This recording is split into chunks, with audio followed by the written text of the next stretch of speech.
My name is Chris Newman. I'm a detective with the Palm Beach County Sheriff's Office, Violent Crimes Division. Today's date is 5/18/2012. And the current time is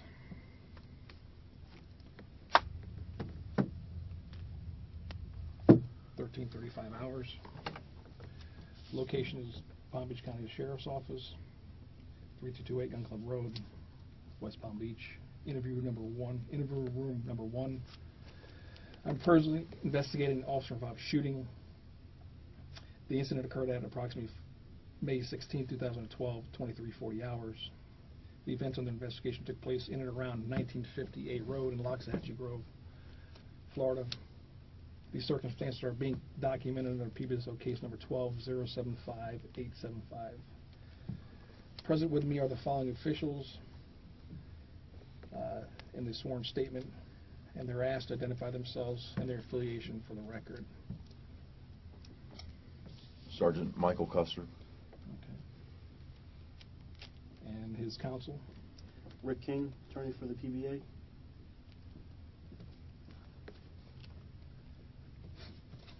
At my request, Sergeant Custer has agreed to provide a sworn videotape recorded description of his recollection and actions regarding the criminal investigation. Is that correct? Yes. Sergeant Custer, have you had the opportunity to speak privately with your legal counsel? Yes. And Sergeant Custer, are you aware that a strike that. Sergeant Custer, are you aware that this is a voluntary procedure and that you may decline to continue at any time? Yes. Let me go back to the last one. Sergeant Custer, are you aware that the representative from the Internal Affairs Division will be monitoring this reenactment, and this is not considered a Garrity compelled statement? Yes, I am. Do you feel as though you are emotionally prepared to provide an accurate statement? Yes. Do you have any questions about the statement procedure before we begin? No. Having all this in mind, do you wish to proceed with this statement? Yes. Okay. Could you raise your right hand for me? Do you swear and affirm that the evidence you're about to provide will be the truth, the entire truth, and nothing but the truth? Yes. Okay. With that said, in your own words, well, let me start with this. On May 16th, that was your official work day? Yes. Okay. And if you can describe what time you started working and what was your duties for the day? We started work that afternoon at 1400 hours. Okay. And that day involved 2 cases, one of which was a fugitive hunt, and the second was a surveillance detail on some burglary suspects. Okay. What time was your shift supposed to end? Was there a specific time? Our shift was scheduled to end at midnight. Okay. How were you dressed? And if you can describe what your duty gear, if you had any on that, when you started your day. That particular day I was dressed, I call it a covert dress or covert mode, where I were wearing blue jeans. I had some black boots on. Typically when I'm in a covert mode, I also wear it's a black Sheriff's Office tactical t-shirt. It says TAC unit with the identifiable star and sheriff language on it. However, when I'm conducting surveillance, I will typically, as I had that day, wear an overshirt, a button-down shirt that has no markings on it. Okay. To kind of blend in a little bit. Do you wear a duty belt with that or no? Typically on again in a covert mode, I will wear it's not a patrol duty belt. Okay. I'll wear a belt. Just describe what you were wearing. Yes, like, it's going to be I typically have my firearm in a holster. Okay. As well as handcuffs, an extra magazine, and a badge. Okay. On my belt in front of my firearm. And you're left-handed? Yes. So your gun would be mounted to your left yes. side? Yes. And your badge is next to your gun? Correct. Cuffs would they be on that? Where would you put your cuffs at? Handcuffs are on the right side. Okay. Any other gear? Tasers? No. Okay, that you physically carry on your person? No. Okay. For this particular operation, did you have an outer vest or a bulletproof vest on? I did not. Okay. At any time during the evening, did you have a vest on? I did not. Okay. Did you have any sort of PBSO, besides your badge, did you have any sort of PBSO ID I on your person? during the event, Yes, sir. I did not. Okay. During the event, you're talking the shooting? Correct. Okay. And what do you mean by that? What do you mean by that? You didn't have it on you? Typically, again, when I'm working, I will I keep my ID in it's a holder Okay. that goes around my neck. Okay. I will usually have it with me in the car, Okay. and sometimes I wear it under the overshirt. However, because the holder that I wear is kind of bulky, it does stand out. Okay. So I typically, unless I'm walking around headquarters, I typically have it next to me in the car. Okay. Or in my visor. Okay, so it wasn't physically on your body? Correct. During the incident? Right. Okay. You're assigned a patrol car or unmarked vehicle? Unmarked Ford Explorer. Okay, what year is that? It's 2011. Okay. Ford Explorer? Yes. All right. So in doing this assignment, what brought you out to the Loxahatchee area? We were maintaining surveillance on some individuals in that general area, Okay. and that's what brought us out there. All right. In speaking to your guys that are on your squad, they were positioned in and around the area that the incident took place. Yes. Okay. Do you know about what time you parked there in that front parking lot of that address, 1950 A Road? I would say it was shortly after 11 p.m. Okay. Do you know how long you were actually parked there for? I want to say about a half hour. Okay. When you got in there, however you decided you wanted to back your vehicle in, that's how we found it? Yes. So when you pulled in there, did you move from any to that position? No, I parked my car. I found a good spot. Okay. And left the car there the entire time. Never moved it. Okay. When you parked there, you were facing to the west. Is that correct? Yes. Okay. Was your vehicle running?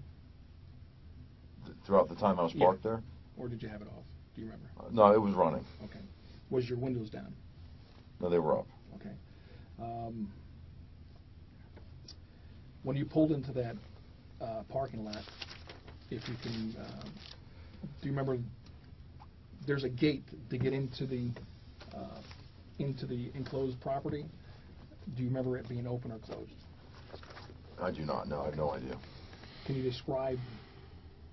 Was there any lighting for that area, or was it dark?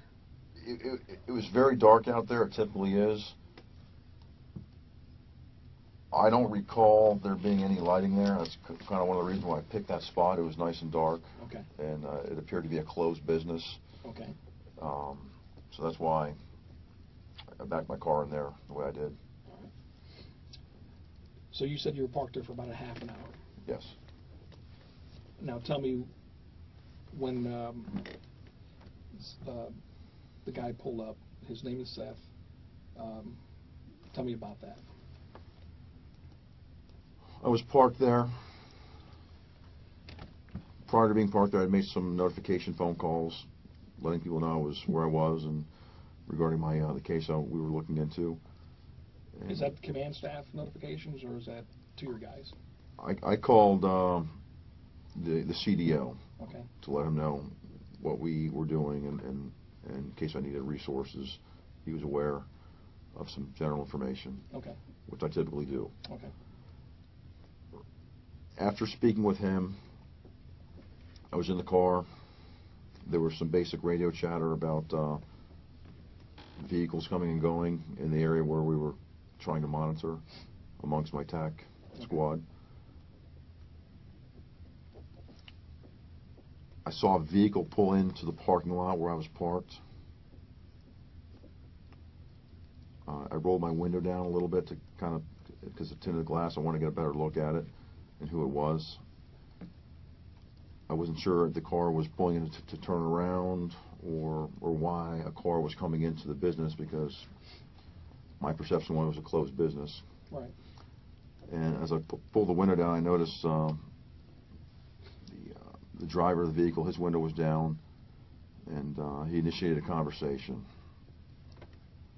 How did you do that? From inside his vehicle to you being inside your vehicle? Yes. Initially, we were both on our vehicles. I rolled my window down. I think his window's already down or halfway down.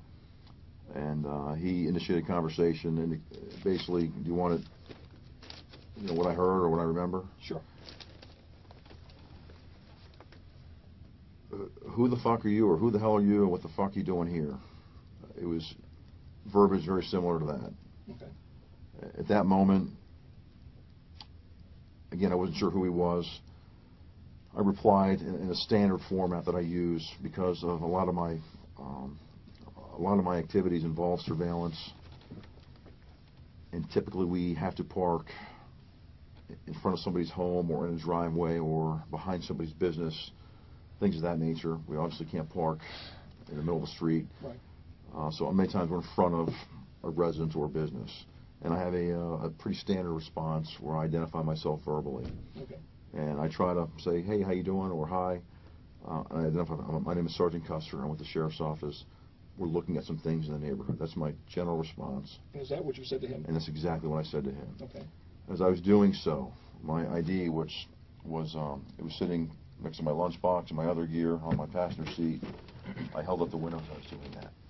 You held it? Up to the, up. If my car window's here, I held it up to the window so he could see it. Okay. And that's my standard response. Was he still inside his vehicle? Yes. Okay. Did he respond to your comment? He made your statement? He made a conversation of I don't give a f or what the f doing here, things like something like that. As he did so, his door opened and he came out. Okay. And he began walking, advancing in a rapid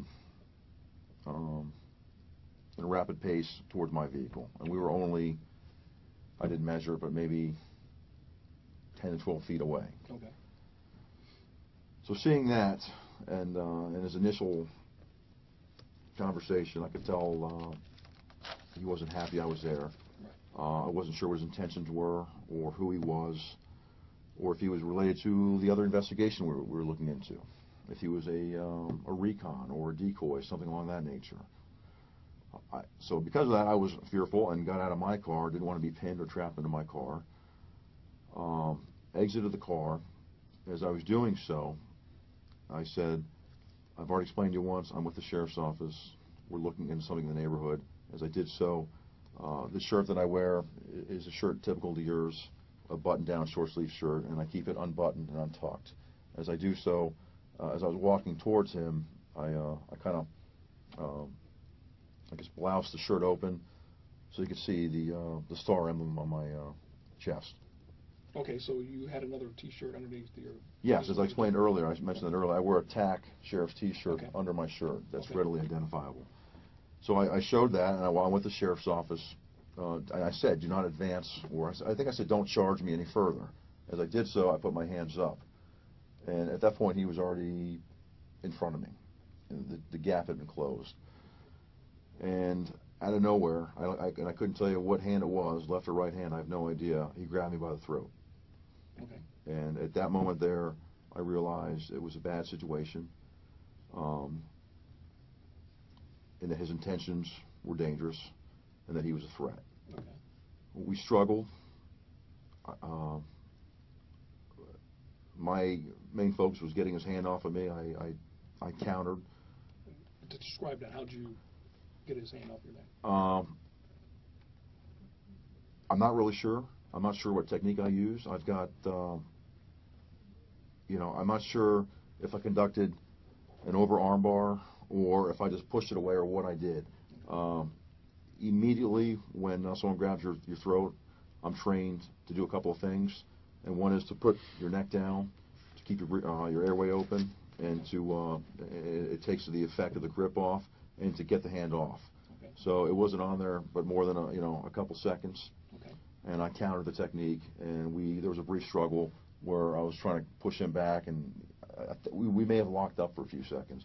I honestly, under all the adrenaline dump and all the activity taking place, I can't tell you exactly if I hit him, if I kicked him, or what. I don't recall kicking him, but I remember a lot of grappling techniques.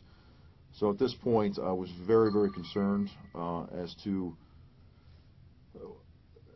the level of his threat potential. I didn't know what his skill level was. Didn't know his strength level. I knew nothing about the man.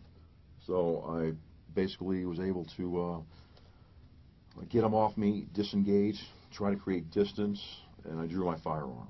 Okay. Before we go there, if you can, I'm about 6'2", about the same height as Seth was, and obviously you're you. So I am Seth, and I approach you. Right. Okay. You don't know which hand grabs you. I have no idea. I couldn't tell you. All right. Now I'll lightly. That's how dark it was. Okay. Okay. So I'll lightly this. Right. This technique here, whatever happened for you to get him off you, you don't recall doing whatever technique it was. I don't know exactly which one it was. I couldn't tell you. Now, when he grabbed you by your throat, could you feel him squeeze down on it, or was it? Yes, it was a good grab. Okay. It was a good grab. I'll say it. He caught me by surprise. He caught me off guard, and he grabbed my throat again out of the blue without me seeing it coming. Okay. Do you know what he was wearing? I couldn't tell you what he was wearing. Okay. Did you guys ever go down on the ground at all? No, and that was I was intentionally avoiding going to the ground. Okay. That's why I basically got him off me and created distance, because in training we're taught to avoid the ground at all costs. Okay. Well, when you created that distance, and then now you can proceed forward. You created that distance. Yes. What did you do then? Once we created distance, I drew down on him. Right. I said, I'm telling you, man, I'm with the sheriff's office. I'm with the sheriff's office. Get on the ground. Get on the ground. And that went on for a few seconds. Okay. And he was very hostile, very aggressive in his verbiage. I don't give a f who you are. You're not supposed to be here. What are you doing here? Things like that. Things of that nature. I know there was some radio traffic. Yes. That you requested units. What was that point that you requested units? At this point here, we were having a verbal exchange. Well, again, I tried to identify myself. Right. At this point here, I had my firearm out. I was trying to navigate back to my vehicle. Where do you guys think you're positioned at this point? Are you still between the vehicles? We're still between the vehicles. Towards the back, towards the front, do you know?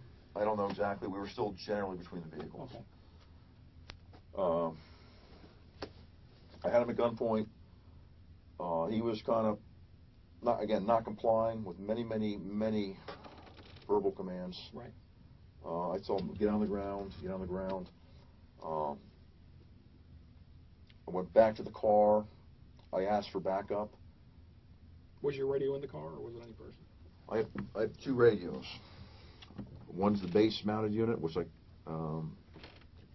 think that was set on main channel that night. Okay. And I have a handheld, which was in the car where I was sitting as well.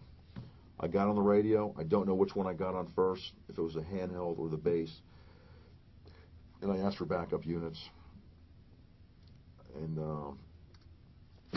he saw me get on the radio and asked for units. And he continued with his verbiage, get the fuck out, you're not supposed to be here. Right around this point, he made a statement, there's cameras, this is all being recorded. I heard that, and I said at this point, you're under arrest. Because at that point, I had every intention of arresting him for choking me. I said, you're under arrest, I need you to lay down on the ground, prone on the ground. I was very, very insistent and consistent with my commands about wanting him down on the ground. I was trying to de-escalate the situation and keep things from getting worse. He kind of continued with that direction, I'll call it. Okay. And at this point, we were still between the vehicles. I had my gun on him, and he was still making still making movements kind of around me, almost like he was jockeying for position. Okay. And I was concerned that he may come in again. Okay. Okay, regardless of my efforts to avoid that. I did not want to get into a wrestling match with this individual with my firearm out on the ground, in a very, very dark place. Right. Again, not being aware of what his skill level was and what his intentions were.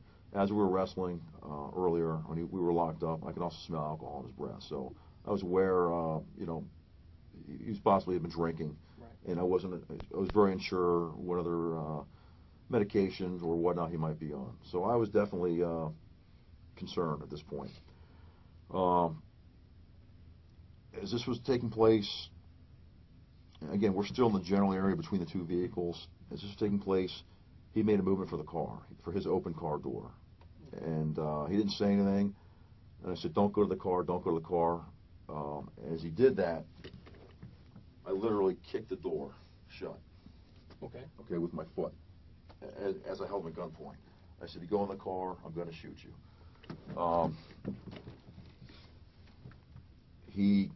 As the door was kicked shut, he kind of was going into the car. So the door kind of closed on him, and he was pinned between the door and the truck, the door frame, I guess. And I came in and was holding him there, and he was moving around. And my perception was that he was trying to get a weapon. And I said, get your hands where I can see him. Get your hands where I can see him. Don't resist. Don't struggle. And as he did this, and again, he was screaming the whole time, and his body was twisting away. He was trying to get out of the door. I saw his arms coming around, and at that particular, few seconds, I was very, very convinced he had obtained a weapon, a firearm, or anything else. And as that happened, as we were struggling, I had him kind of in between the door and the car. I had my firearm on him, and as he came around, I was very, very concerned about a weapon, and discharged my firearm. Okay. How close were you when you discharged your firearm? I was initially, I think I was on top of him almost. We were there was close contact. Okay. And then how many rounds did you fire? Was there was it? How many rounds do you think you fired? Let me ask that question. How many rounds do you think were notified? I didn't count. I knew I'd discharged several rounds. I knew. Okay. You don't have an exact number, or do you remember how many times now? I knew it was 3 to 4 rounds. Okay. I knew it was. I knew I discharged multiple rounds. Okay. Was it one consistent burst of fire, or was it? I believe it was as he was coming around, I saw his arms coming around. I think I basically tried to push away and just went boom, boom, boom, boom. That's what I recall. Okay. All right. Just so I understand what you're telling me, and if I say anything incorrectly, please correct. Please make a correction. Is that?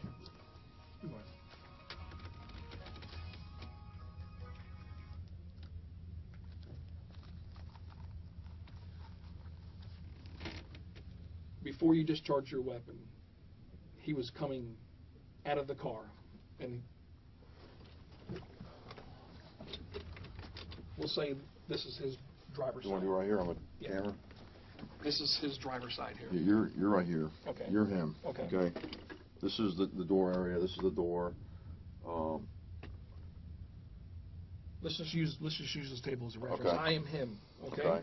This is the door. This is his whole vehicle here. I was right here. I Okay. may have been on this side. Okay. I may have been on this side. I don't Okay. recall. I Okay. think I started off on this side, and as he came around How did he come this out? way, To the left? yeah, and arm was up like this.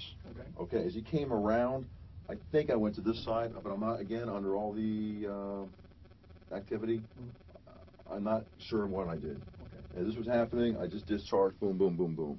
Okay.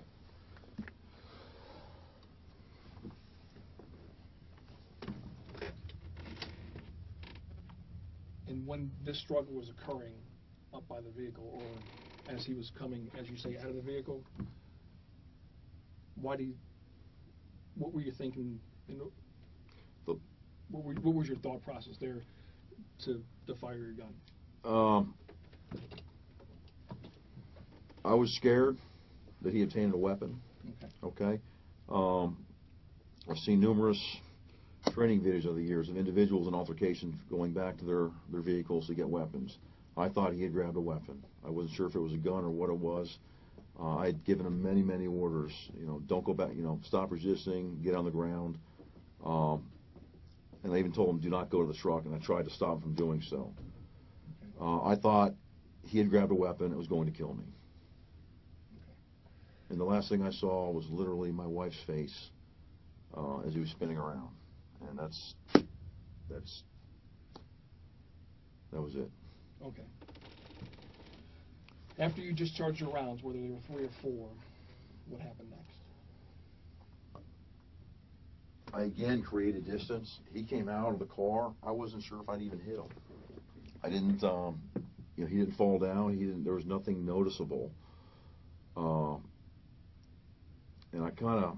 he came out of the car, and I don't think he said anything. I don't remember saying anything. He was screaming, and he ran away from the vehicles into the entrance area of the nursery compound. Okay. When he ran in there, could you see him? Or? No, it was very, very. I saw him running into there, and it was very, very dark. What did you do next? Went back to my car, got on the radio. I think I got a main channel, and advised I was involved in a shooting. Okay. And requested additional units. I think I said the guy ran back inside the house. At this moment here, it was very, very dark. I got back behind my car and maintained muzzle focus towards the area where he ran into. Right. Didn't know if he was coming back out. I had no idea that I even hit him, or that he was coming. If he was, what his condition was, or if he was retreated and gotten a weapon or something of that nature, or more people were coming out. Guys arrived on scene. Some of my TAC guys, and I said he ran in there. I don't know where he is. It was very, very dark. And I had guys, a couple guys had their rifles or shotguns. I said, maintain that. More people showed up, and I had asked for EMS, I think, in the initial radio transmission. More people showed up, and I think at this point, some people came running out. Okay. And at this point, there was patrol units on scene. My guys were on scene, and EMS arrived a moment later, and I think people went in and located them. Okay. Did you go in or no? I did not. Okay.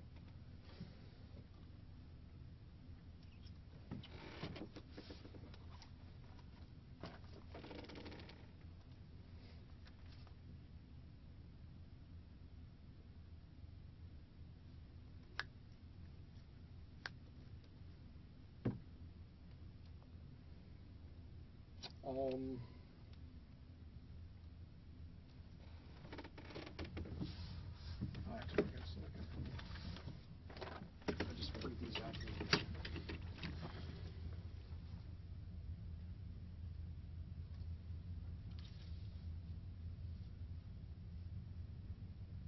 I'm not concerned about this stuff here, but What is this stuff? this is just the markings of where the casings were. Okay. I'll just flip this one over. Okay. This is it's okay to show. This is your car here, right? Yes. Okay, and this is the truck that drove in. Yes. The physical altercation occurred. You believe to be in between the vehicles? Which part of the physical? The throat, the tussle. Yes, It didn't go beyond. No, the not that I recall. No, I mean, or the front. no, not that I recall. Okay. when you guys broke apart and you created that distance, he got to his front door, his driver's door? Yes. Okay. He opened that door. It was already open. Oh, I'm sorry. It was already open, and he was going inside the vehicle. Yes. And you were able to make your way there, and as you kicked the door shut, as you said, it kind of got in between Yes. the door and the frame of the door. Yes. Okay. And if I say anything incorrect, please correct. That's when you kind of got him from the backside, trying to remove him from the car. Yes. Okay. And you don't know which way he spun out, but is that correct? You don't know which way he spun out? No, I don't. Okay. I don't remember. All right. And then, okay. All right.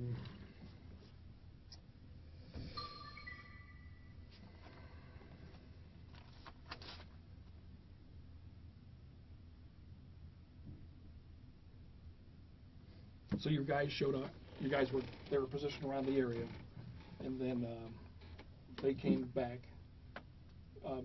Did all your guys show up to the scene? They came in, one by one. Okay. And I was, I don't remember. I couldn't even tell you who was first. Okay.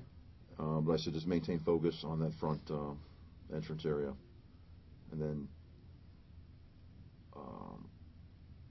I basically said he ran in there. And at this point, more people were showing up. I think some patrol units arrived, and EMS was trying to get in. They were coming through coming down the street into the area, and that was pretty much the end of my involvement. Okay.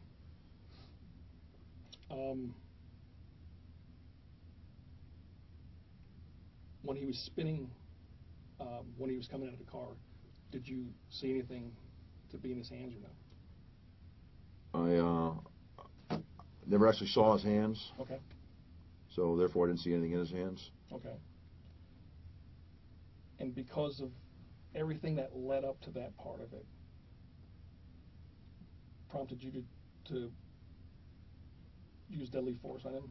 Yeah, based on the events with him trying to choke me, his repeated refusal to succumb to my commands, that he was under arrest. I was very, very fearful that he was intent on harming me, killing me. I was very, very scared for my life, and felt it necessary to utilize deadly force. Okay. All right.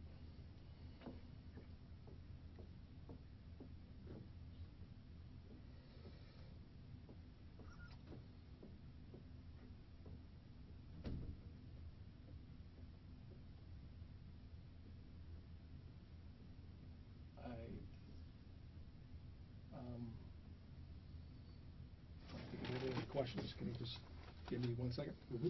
Sorry for the pause.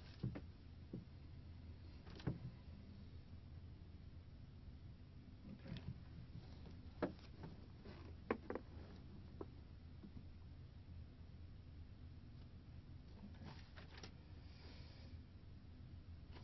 Anything? I just wanted a couple of follow-up questions. Just wanted to make sure when you were when he was inside the car, reaching into the car, could you see in the car? No. Did you see what he was reaching for, or what was in the car, or what he was doing while he was in there? Not at all. And then just to back up just a hair, you said when he pulled up and you displayed your sheriff's office ID inside the lanyard pouch. Right. Was your interior light on, or was that off? I rolled the window down. I don't believe it was on. I held it up outside the window so that his headlights illuminated the area a little bit, okay. So that I wanted him to see some kind of something at least to try to bring his hostilities down a little bit. That was my intention with that. Normally, when someone approaches us, as I explained, once we identify ourselves, verbally, and I try to show them some credentials, it usually brings them down a little bit, and they'll ask a couple basic questions, and I'll just say we're doing some work in the area. It doesn't affect your house or your business, but this is a good spot for me to kind of maintain surveillance on the area, and it didn't bring him down at all. It actually seemed to make him worse. And then during your entire confrontation with him, as you're giving him verbal commands, you're holding him at gunpoint. Correct. And despite the fact that you have your gun out, giving him verbal commands, identifying yourself as a sheriff's deputy, he's not acquiescing to your command. Not at all. He seemed to maintain a very, very aggressive, hostile demeanor towards me. Fuck you, I'm not doing that. You're not supposed to be here. That type of verbiage.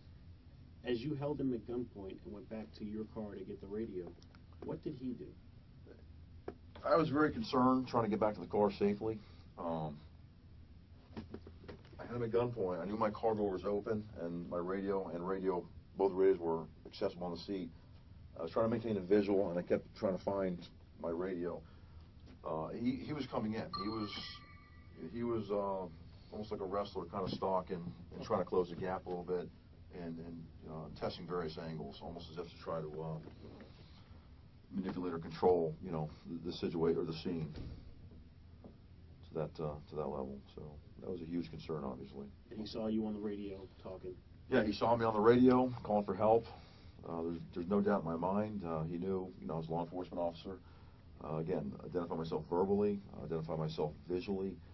I had a radio out. I just can't understand why he didn't come down a little bit on this event. Okay. Just one quick, as you were discharging, can you describe? Did you advance back towards your back, Absolutely. front? Absolutely side? went backwards. You went backwards? I absolutely went back. I was trying to create. If he had something, I didn't know what it was. Didn't know what his skill level was. Again, we're taught, as you well know, to create distance as much as possible and make yourself a moving target, so as less likely to be injured by any kind of threat. So I absolutely created distance and backed off as I was discharging rounds. Okay. I think I'm done, sir. I'm done as well. Okay. Anything else you want to add? No, sir. Okay. Raise your right hand. You swear to affirm everything you told me is the truth, the whole truth, and nothing but the truth? Yes. Okay. We'll conclude the interview. It's still 5/18. Is that what I said? 5/18/2012, and it is 13 hours.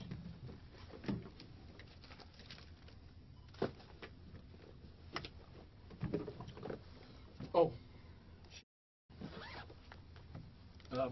Before we go, I was going to ask him for some DNA swabs. They did all that. They did it. When you did it already? The night of. Oh, you want oral his DNA? Excuse me, oral DNA swab. Oh, okay. Your DNA, so we can send it off to the lab for the evidence.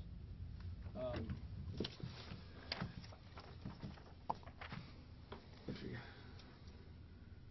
read that, if you agree to it. Can I see it before you sign it? Yes. What would be derived from this?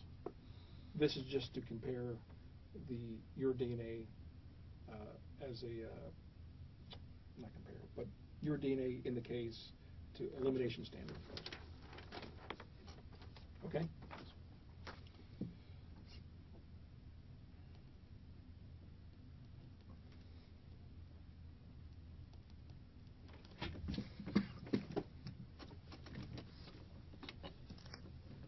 Elimination standard. What time is it? It is,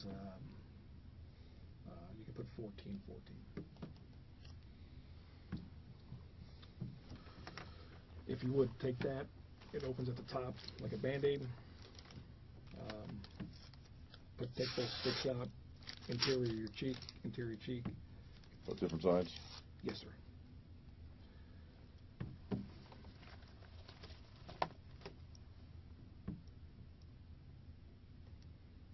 Put it back in? Yes, sir.